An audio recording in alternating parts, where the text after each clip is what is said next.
Assalamualaikum warahmatullahi wabarakatuh. Pada video kali ini kita akan membahas tentang ulumul Quran mengenai ayat muhkam dan mutasyabih. Pada video kali ini kita akan membahas yaitu tentang pengertian ayat muhkam dan mutasyabihat, yang kedua contoh-contoh ayat muhkam dan mutasyabihat, yang ketiga sebab-sebab terjadinya tasyabih dalam Al-Quran, dan yang keempat adalah hikmah-hikmah ayat muhkam dan mutasyabihat. Yang pertama yaitu pengertian ayat muhkam dan mutasyabihat. Secara etimologi, ayat muhkam adalah suatu ungkapan yang maksud maknanya itu jelas atau tidak mungkin diganti atau dapat diubah. Mutasyabihat secara etimologi yaitu suatu ungkapan yang maksud maknanya itu samar atau saling menyerupai antara ayat satu dengan ayat yang lainnya. Secara terminologi, ayat muhkam adalah ayat-ayat yang maknanya sudah jelas atau tidak samar lagi, baik secara nas maupun dohirnya, atau ayat-ayat yang maksud maknanya itu dapat diketahui secara gamblang, baik melalui takwil maupun tidak. Dan secara terminologi, ayat mutasyabihat adalah ayat-ayat yang maknanya belum jelas atau ayat-ayat yang hanya dapat diketahui oleh Allah, seperti datangnya hari kiamat, munculnya dajjal, dan lain-lain.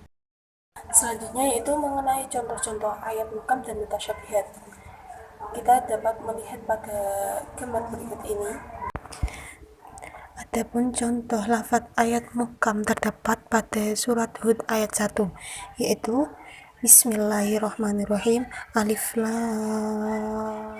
Ra, Kitabun uhkimat ayatuhu tsumma fussilat min ladun hakimin khabir. Dan yang kedua yaitu contoh lafaz ayat mutasyabih terdapat dalam surat Az-Zumar ayat 23.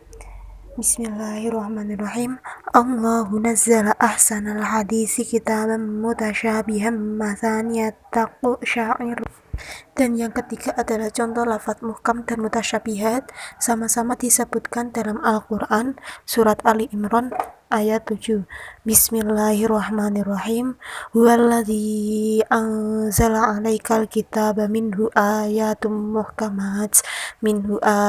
muhkamatun hunna ummul kitabi wa ukharu mutasyabihat.